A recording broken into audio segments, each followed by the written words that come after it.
The solar car is a all-encompassing, all-consuming pursuit. Everything else goes out the window. Girlfriend, parents, friends. 1, 2, 3. Eating, sleeping, certainly. It was worth it because it changed my life completely. When you make something and you can see it working, it's just amazing. Actually being out there and driving a car that you built yourself is just incredible. Most of the students on our team find it really easy to find really great jobs when they graduate from Stanford. So we have folks that go into companies like Boeing or SpaceX, Tesla. The solar car experience was the most important thing I did at Stanford. There will be classes that you took that you don't remember at all. But going to Australia and driving your car across a continent under the power of the sun and only under the power of the sun together with your friends is a defining experience that you will remember until the day you die.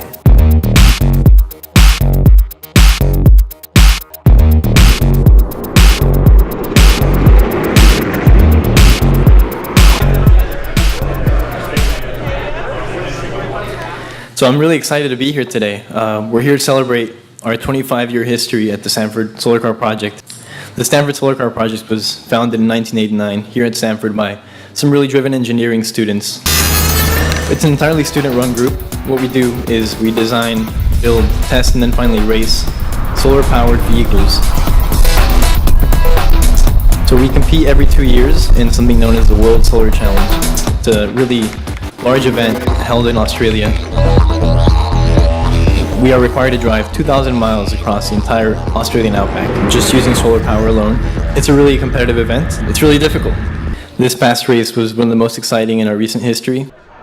Our latest car, Luminos, which raced in the 2013 World Solar Challenge, this very grueling race, it did very well.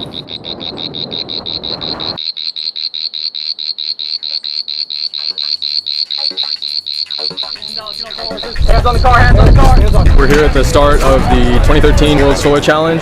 Over the next couple of days, our team will be driving around 2,000 miles across the Australian outback. We think we have a very robust vehicle that's also efficient. So we're looking for a top 5 finish hopefully in this year's race. The race itself has teams from about over 20 other countries. It allows you to see that there are really good engineers and meet really good engineers from every country and every continent in the world. Hi. It was good, totally. And I really think that's a really cool part of the experience. This year we had 15 or 16 team members from Stanford. They're participating in the race. I do love World Solar Challenge. It's so pure as a race. Just point A to point B, first one there wins. Point A to point B happen to be 2,000 miles apart across the most inhospitable land on the planet. I love that. I found that I really like collaborative engineering. I have a lot of fun because I get to work with a lot of really smart people at Stanford. I'm a rising sophomore at Stanford. I'm majoring in mechanical engineering. Try going a few degrees more vertical. Okay, stop. I've actually taken 3 quarters off for solar car. I will finish in 5 years, which will be 12 quarters of school. And my major is computer science. I'll be a 5th-year senior when I get back from this race in computer science. So I'm an economics major at Stanford, and I've been spending the last 2 years working on this vehicle, Luminos, and I also raced with the team in 2011. There are 3 classes that compete in the World Solar Challenge. The class that we competed in is the Challenger class, and that is straightforward racing. You have 1 person in the car. You're trying to go as fast as you can. All the teams begin in Darwin, which is on the northern coast of Australia. And from there on, the teams are racing head-to-head to Adelaide, which is the finish line of the race. Darwin, Australia is a very special place in the minds of a lot of people on our team. It's in the subtropics, so it's hot, it's humid, there's a lot of mosquitoes and other bugs. And then on top of that, there's crocodiles, plenty of dangerous, poisonous things. We usually set up ourselves in a hostel. The majority of our time in Darwin is spent at a racetrack called Hidden Valley, focused on doing last-minute preparations for the race itself.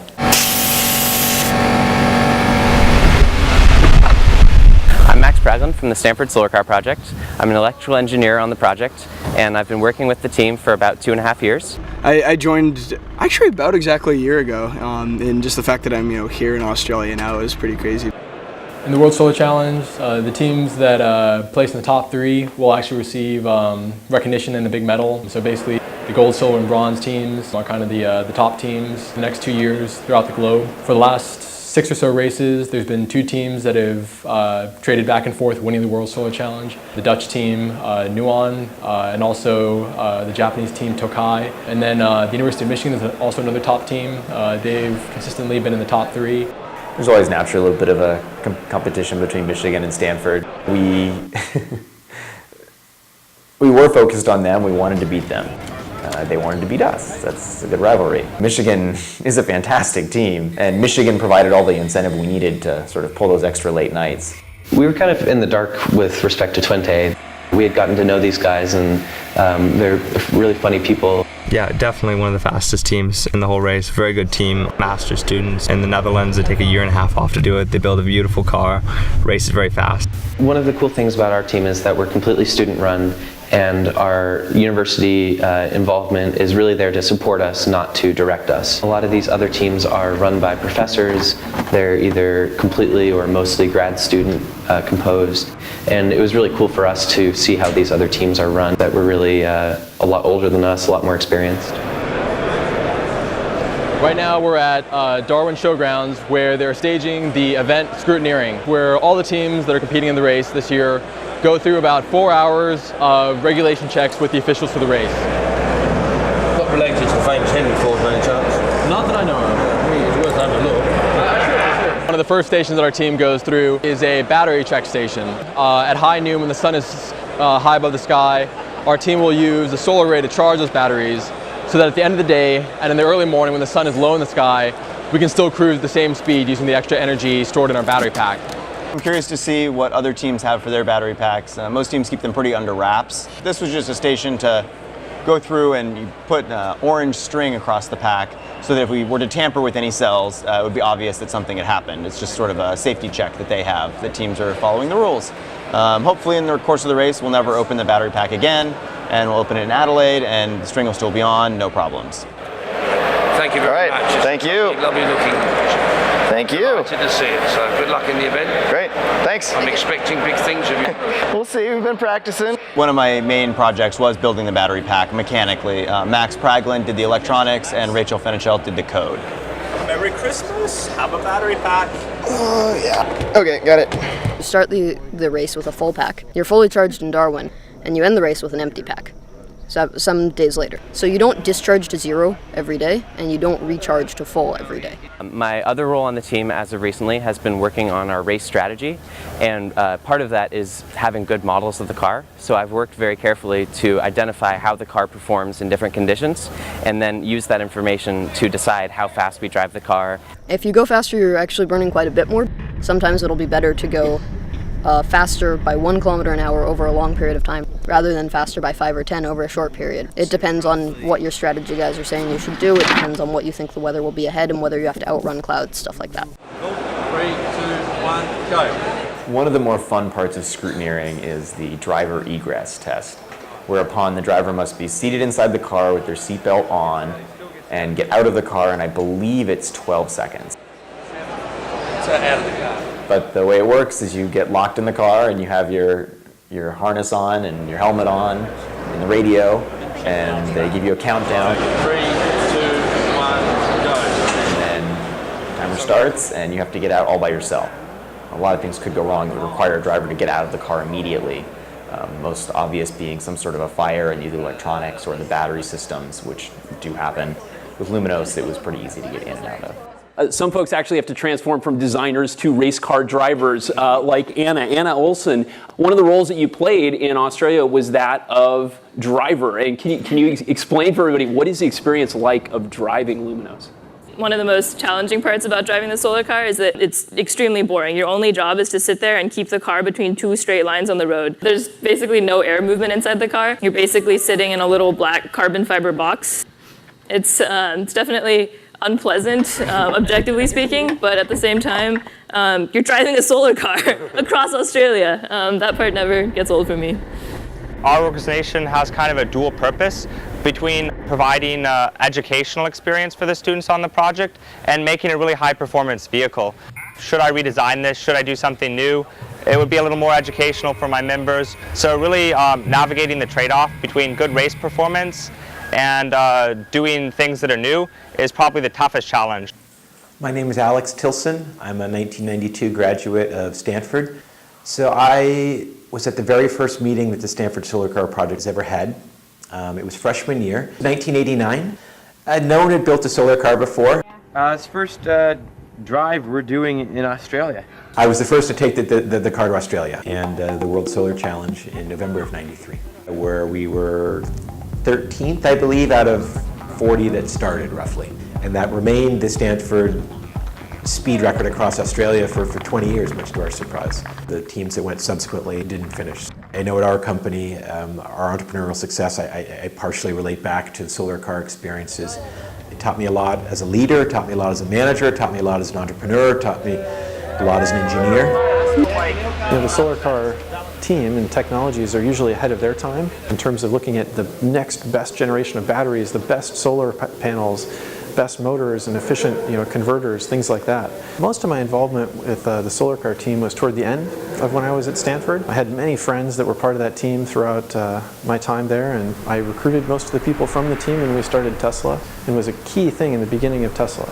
I think it matters more than most classes you can take. I mean, it's one of the things that even today at Tesla we look at on resumes and place it higher than perhaps GPA, or even perhaps higher than what classes they decided here and there. So the process of getting our solar car from basically a blank sheet of paper with no ideas yet to having a vehicle that can be ready to race across the Australian outback takes our team about 18 months. It's a very quick cycle. We'll spend about 3 months doing preliminary design work. Once we get to the mid-fall, we'll start doing some of the manufacturing work. The vast majority of the components in the vehicle we actually manufacture here on the Stanford campus. For example, the carbon fiber composites, we ramp that up in the late fall going into the winter. Basically the entire vehicle's composite monocoque chassis and exterior shell is made out of carbon fiber. We have a lot of titanium components on the vehicle. We have very high efficiency solar cells on the top of our vehicle and the solar array.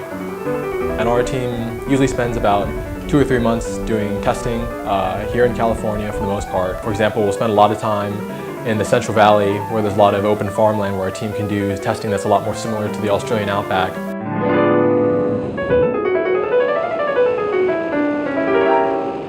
We've also done some wind tunnel testing in the past, even out in North Carolina. Key word for that cycle was testing, testing, testing. We actually put the full length of the race on the car in test miles in the United States, which is a challenge most teams haven't been able to accomplish. This year our team was very fortunate in that we had a couple hundred great sponsors that supported our team. Altogether, the program this cycle had about $1.6 million worth of parts and cash that were donated to our program. Of that, maybe $400,000 was cash, and the rest were parts that were donated to our team. For example, Panasonic was one of our big sponsors this year that provided battery cells for our vehicle. So the Stanford team assembled hundreds of our cells into various blocks. Those blocks were assembled into a battery pack, and they did all of the integration themselves, complete with a battery management system. And this is an amazing effort considering these are young adults, many of them not even officially graduated yet, and being able to pull this off was really, I think, quite magical. One of our big sponsors was ST Microelectronics that provided a lot of the integrated circuits for our vehicle this cycle. These microprocessors are kind of the center of what our software team works on. And this is a little integrated circuit that we use on pretty much every circuit board on the car. The invisible software that just makes everything on the car work and have all the different elements on the car talk to each other. We've been sponsoring it for, I believe, 6 years now, okay, and we'll continue to support it because now we're very involved, right? And it actually goes quite fast. I accelerated, I thought I'd scare the crowd by driving at them, and they got the message, get out of the way. It was great, no, it was good fun, good experience. What I was fascinated by was how they do everything on this car from scratch. It's an amazing achievement for undergraduates. They have to still study and get their homework in, as we all know, okay, on time, and get their projects done. At the end of the day, it's also a lot of fun. And I think that's what comes across. They really enjoy it and are very enthusiastic. And that's it. And like all semiconductor companies, there's a method in our madness. We're a European company. We're in the middle of California. What better place to become famous is with the next generation of engineers, right? Catch them early, as they say. So it's a fantastic project to be involved in. It really is. It's better than even I expected. I mean, people have been telling me about it for years, but now I've been up close and personal, if you like. It's impressive, really impressive. For the summer, our big deadline in the sand was to get the car on a boat 7 weeks before we needed it in Australia. Usually our team will ocean ship our car because that's the most cost-effective way. This last year I tried to make a big effort to try to find a corporate sponsor that could support our team with air shipping, but I had very little success for months on end until I got some inroads with Virgin Australia and Virgin Atlantic. Air shipping is something we always talked about doing, but it's hard. And Wesley manages all in the background to get this sponsorship. It reinforces the opinion that he's magical. Wesley was amazing at logistics. So solar car, turn left here. Okay, solar car, clear to proceed. Beautiful. Greg was great for technical advice, knowledge, and they were just both fun people to be around. Coffee. Greg, coffee. They did a fantastic job. So with our team, we definitely have a lot of very passionate, strong personalities. Because the thing is, every time water drips out, we're wasting water. But fortunately, this year we had a very strongly knit group of students that were out in Australia.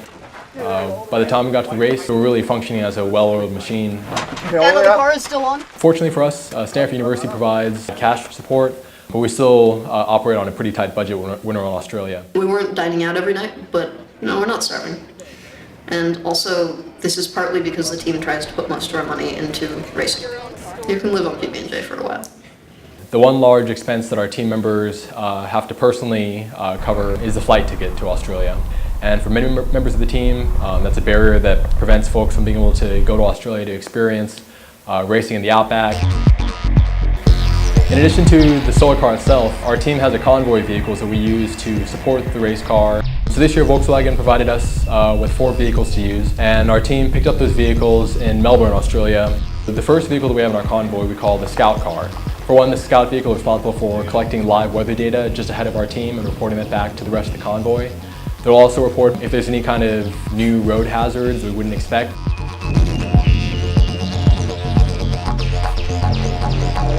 Australia does have a lot of kangaroos, and they're actually primarily nocturnal creatures, so they'll kind of get attracted to this road surface at night when the road is warm and the weather's cooled down a bit. And the problem with this is that there's road trains, these 3 or 4 trailer long semi-truck configurations. What they have adopted is, they'll call them roo guards, where it's just a steel grate in front of the truck. They won't stop because they can't stop, and they'll just run these kangaroos down it. And it happens, there's roadkill on the road, and we have to navigate that the next day. The next vehicle in the convoy is called the lead vehicle, and this vehicle will run maybe 500 yards in front of the solar car itself. And then just behind the solar car is the chase vehicle. And the chase vehicle is usually kind of the headquarters of our race convoy. And then the final vehicle that we have in our convoy is our trailer vehicle, which we use to carry all of our tents, all of our camping gear, and also some of our race equipment as well.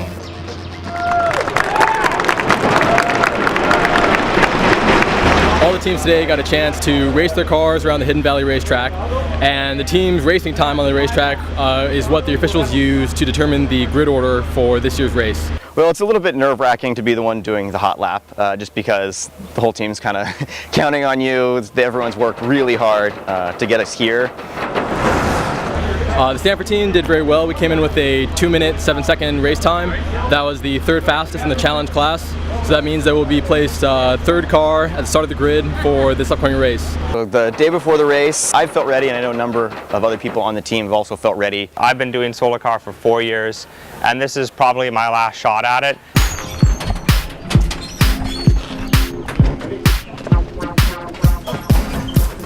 So today is race day. It's a little surreal to be here.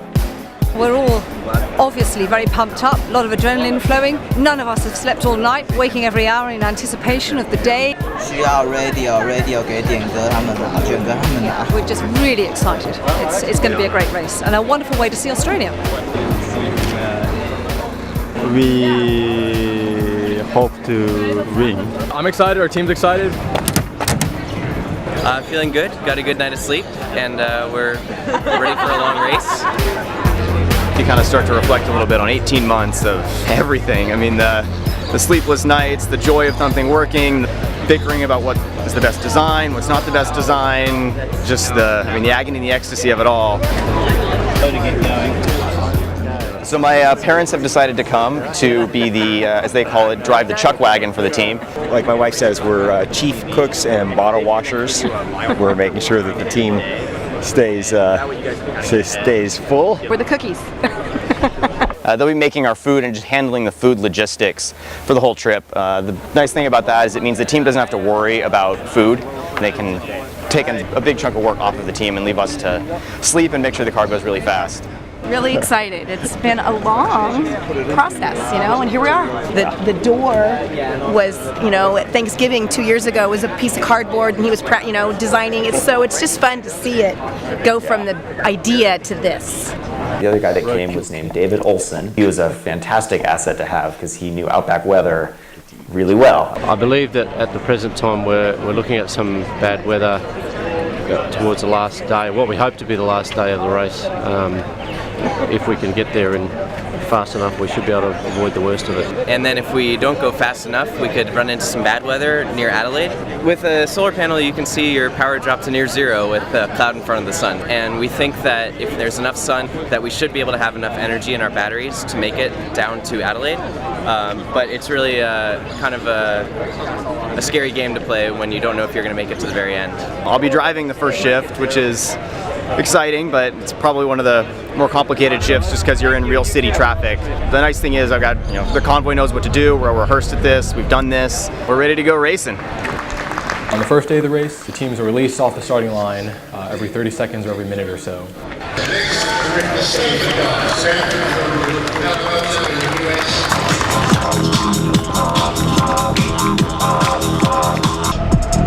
Getting out of Darwin was quite an adventure, and there were a lot of teams. It was just very dense traffic, a lot of passing, very chaotic.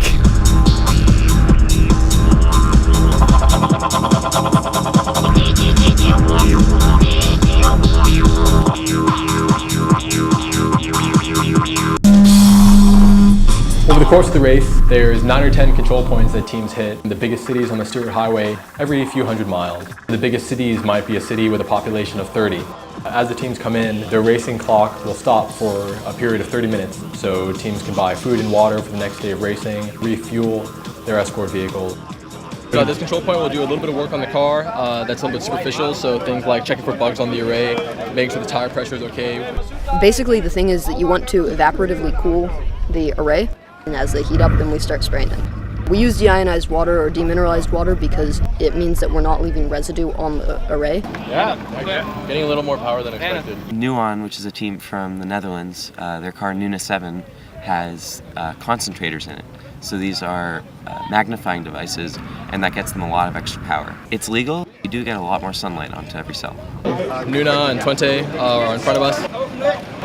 We passed Michigan a short while ago. For Michigan. Yeah, Michigan's way back. They just pulled in. Yeah. So we have pretty good sun coverage right now. There's a bit of clouds, but based on our weather data, the clouds should clear up pretty soon, and hopefully we'll have clear blue skies between here and the next control point. As the teams continue for the rest of the day of racing, before they get to the end of the race day at 5 p.m. each day, they'll have to try to scout out a place to spend the night. So what the team will do is quickly pull their vehicle to the side of the road, and then oftentimes what they'll do is they'll take their array of the car, the solar panels, and try to prop them up so they can point the solar panels directly at the sun for the last final hours of the day.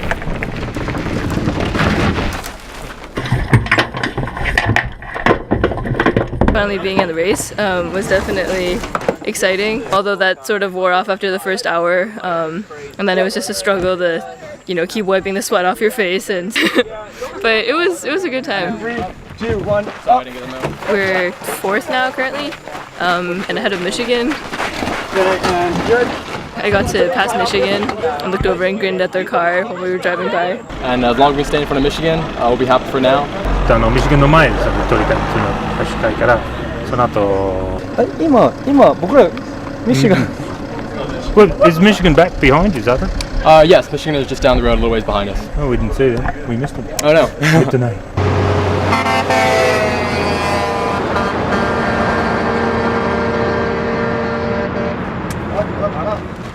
we set up the array stand, picking a position where we're going to get the most sun that we can. We need to rotate the back of the car closer to me. What they can say is, okay, I think that you should go up by this amount, and that's kind of eyeballing it based on angles that we can see. All right, that's pretty good. But then after they say, I think we should do this, they can actually check. We have a telemetry system, and so we're getting data from the car directly to a laptop. I can see the numbers. They can say, okay, we're getting 5 more watts than we had last time, so this is a good angle.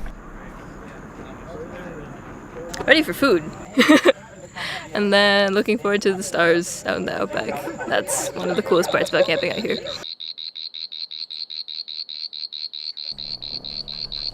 We wake up before the sunrise, we get the array stand out, we push it upright and we point directly at the sun.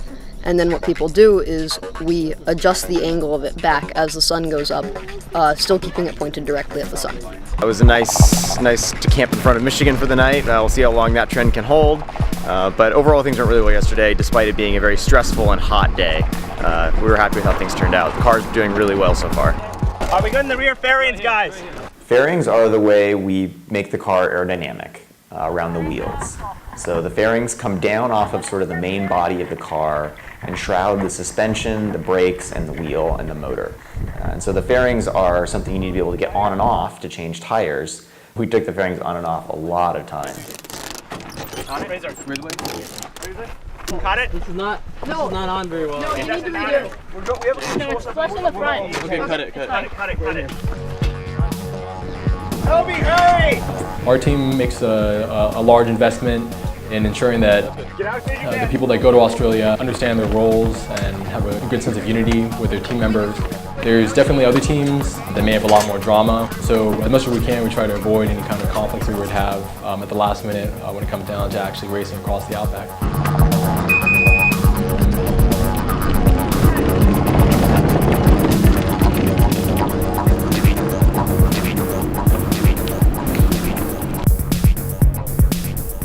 It wasn't really until all the cars were out in the race course that we really knew how our team was going to stack up against Michigan and the Dutch team and the Japanese team that had often beaten us in years past. This year, the Stanford team had a couple of alumni from our project that were tagging along with our team, most of which were from Google actually. They were rooting our team along. They were also doing some recruiting at the same time. What SolarCar does do that's really good is it's just the absolute best training ground for new engineers to really get some experience under their belts before going off into the world. The last few people who have joined the Google X, well, self-driving team mostly, have been from like the Michigan SolarCar team, the Minnesota SolarCar team, and the Stanford SolarCar team. I guess I should say that SolarCar is about like 95% of the reason why I got my job.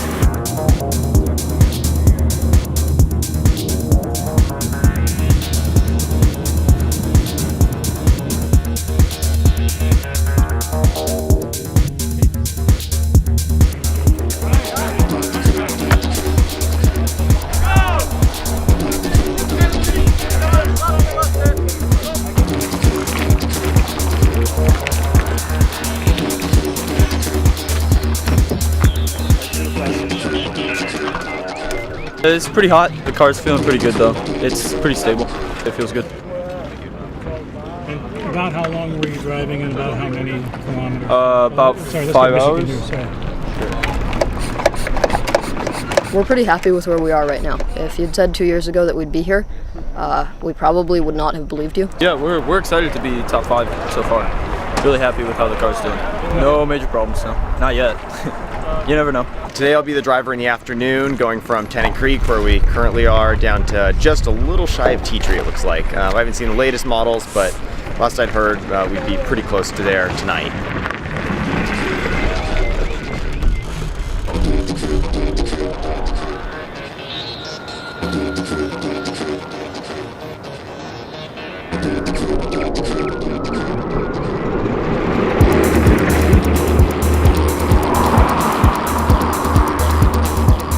We're in the outback now, and you can kind of tell. So it's a little more sane driving. You can run your own race now, as opposed to having to jockey with other teams a whole bunch. So it's a little more relaxed in that sense.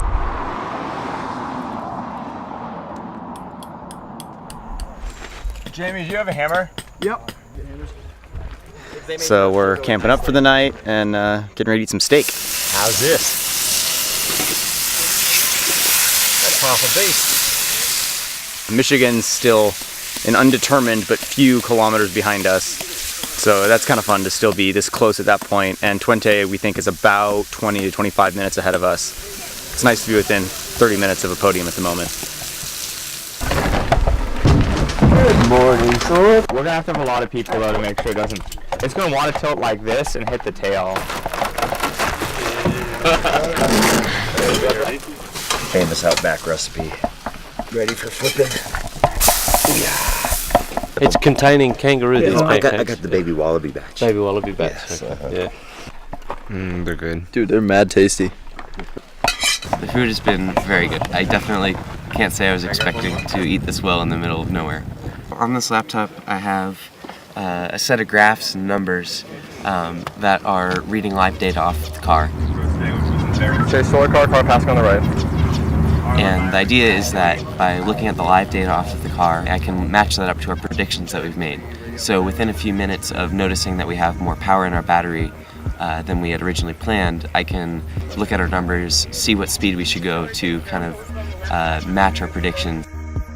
The biggest city that our team hits over the course of the race is Alice Springs, which is right in the center of Australia.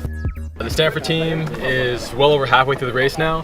We've been cruising anywhere between just over 85 kilometers an hour on a daily basis right now, which is fast for our car, fast for a lot of teams.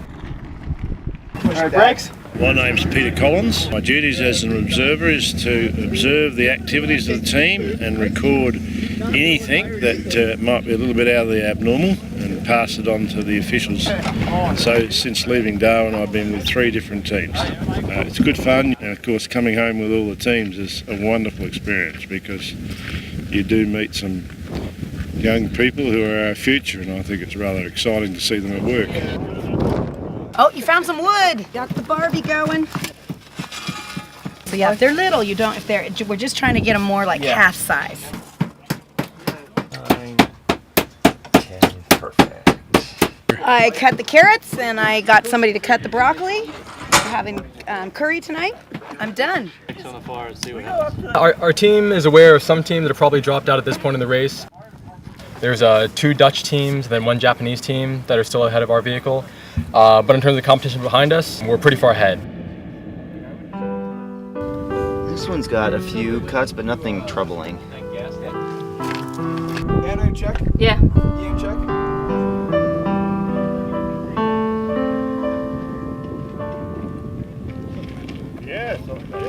Everything has been going very well so far. The car has not broken down. We've been sticking within a few kph of our projected speed from the first day. We have plenty of battery pack. There's a lot of good sun right now. It looks like we're going to keep up a tailwind until we get towards the coast. And from there, it's kind of questionable what will happen. We're looking at a storm system kind of rolling in from the ocean when we arrive in Adelaide. So looking forward to another day of driving really fast.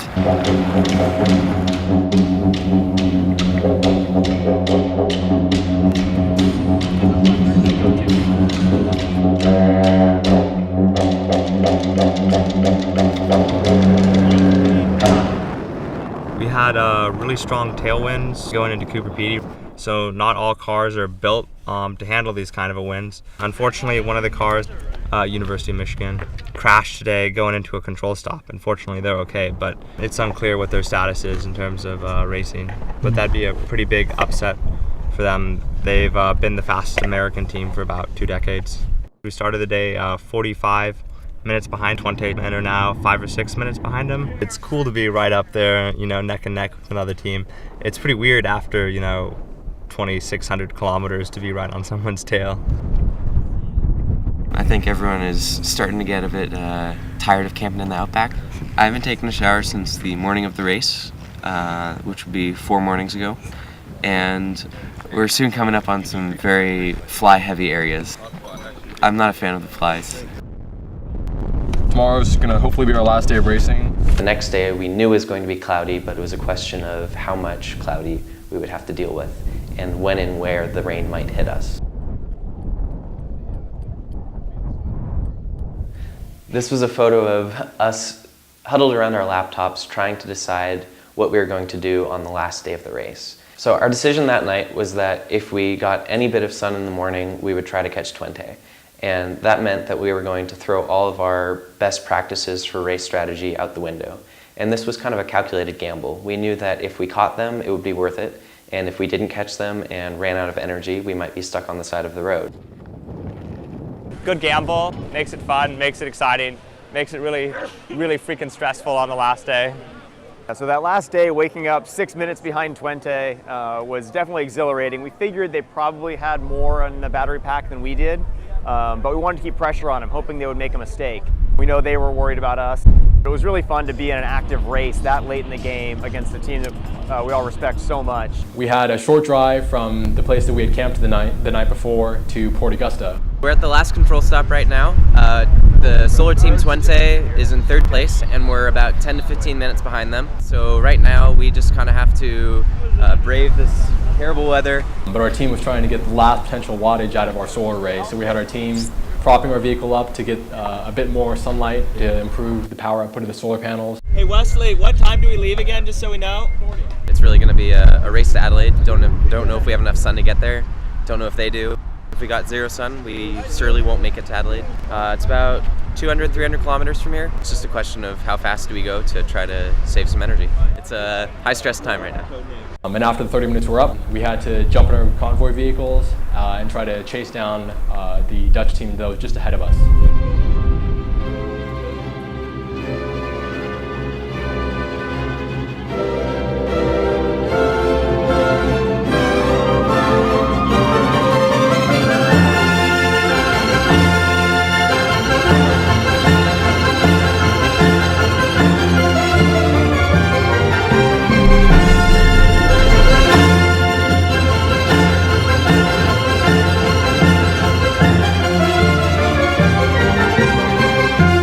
So the rules of the race dictate that we must always be traveling at least about 35 miles an hour when we're on the road. And for the last day, we went about 35 the entire way. The most stressful point in that drive from Port Augusta to Adelaide was when the motor had started to cut out already, meaning that it was very low in battery pack. And we're coming up to the largest grade on that section of the track or the race course, and we were at the bottom of it. And it was raining very hard. My vision was highly obscured by fog, so I couldn't see very well. About halfway up, I realized, we're not really gonna make it. Luckily, there was a little rest stop and a pull-out at the top of the hill. I personally needed to use the facilities as well as wipe out the condensation inside the cockpit, but once we got to the top, it was literally downhill from there. Fortunately, we only had to stop twice briefly.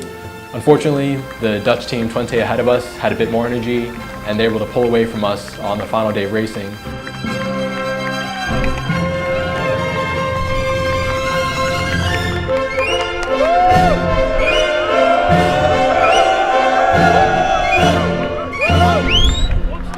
I feel really great. We just finished with the car. We became 3rd. We were pretty close at Stanford, and they were constantly like 15 minutes behind us. It was such a pleasure to race with them.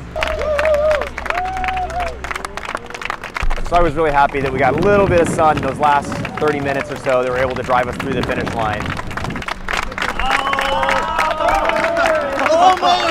So my first error was stopping apparently about 6 inches short of the line. It was a really nice culminating experience getting 4th place.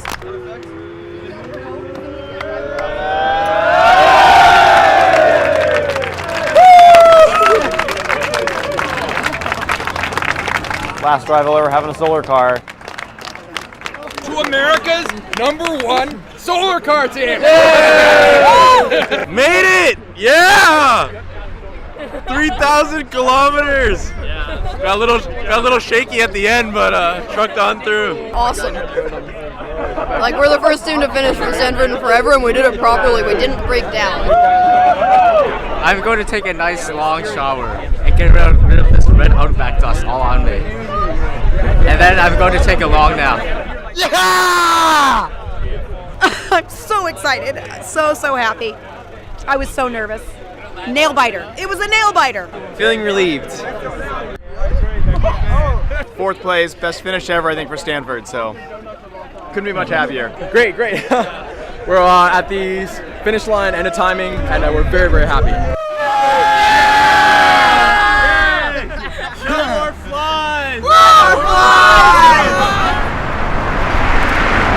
The next car we expect to have here on the finish line will be the Stanford Solar Car project from the United States.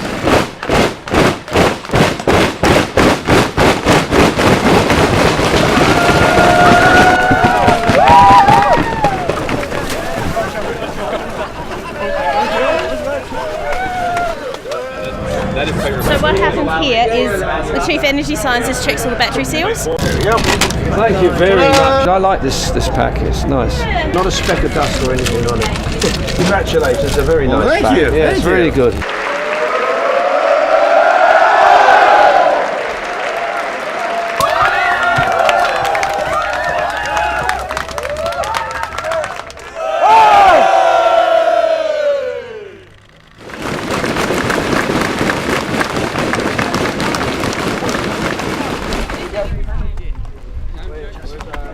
The team this year did very well. We're very happy with our results and having the best finish in Stanford's history. I was fabulous what they did. The team had been in a 20-year Australia rut, and we're thrilled that the team went and obliterated the '93 Stanford performance and beat Michigan.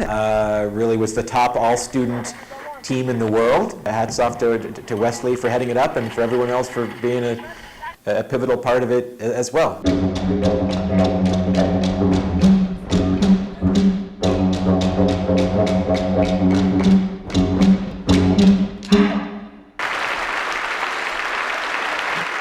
There's also usually an award that goes to teams that are recognized for their, spirit in the event itself. The 2013 Bridgestone World Solar Challenge, the David Fuchak Spirit of the Event Award, is presented to Stanford.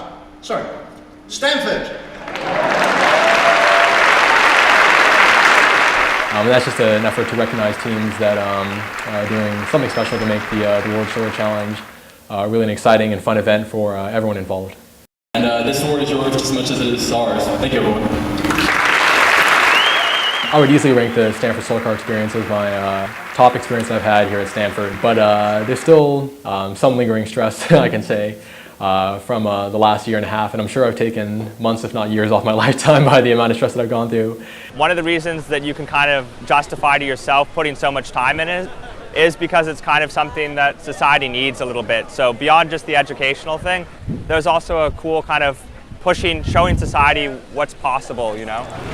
Maybe this much in energy to get from Darwin to Adelaide to start out. Almost 2,000 miles yeah, on a few bucks of energy if you were charging it off the grid. So it's not a bad deal. Yeah, it's not a bad deal. After I got back from being in Australia, I began my job search to find a full-time career, and I just recently joined Google working on their self-driving car project. What do you need? Right. So I'm graduating in June, going up to Yosemite for a week to relax, vacation, and go hiking. And then I'm going to start working at Google X, writing code as a full-time job. This just isn't flat. Yeah, I was working at Tesla the spring and summer leading up to the race.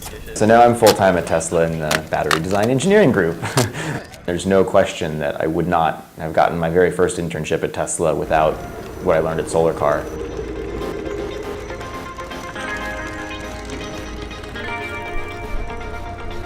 I certainly hope that the university continues to, put resources behind this and also stay out of the way enough to provide a place that students can really have that freedom so they can, push the boundaries, fail occasionally, learn from the failures, make mistakes. That was one of the, I think, instrumental parts of Solar Cars. There was never a safety net to prevent you from making, really bad mistakes. And you learn amazingly quickly in an environment like that. It's a little bittersweet to see it finally end, but I'm glad I got to go out on a very high note like this, and I have so much confidence in the people that are coming up. We just had such a great group of young people join this year. team's in great hands. Can't wait to see what comes next.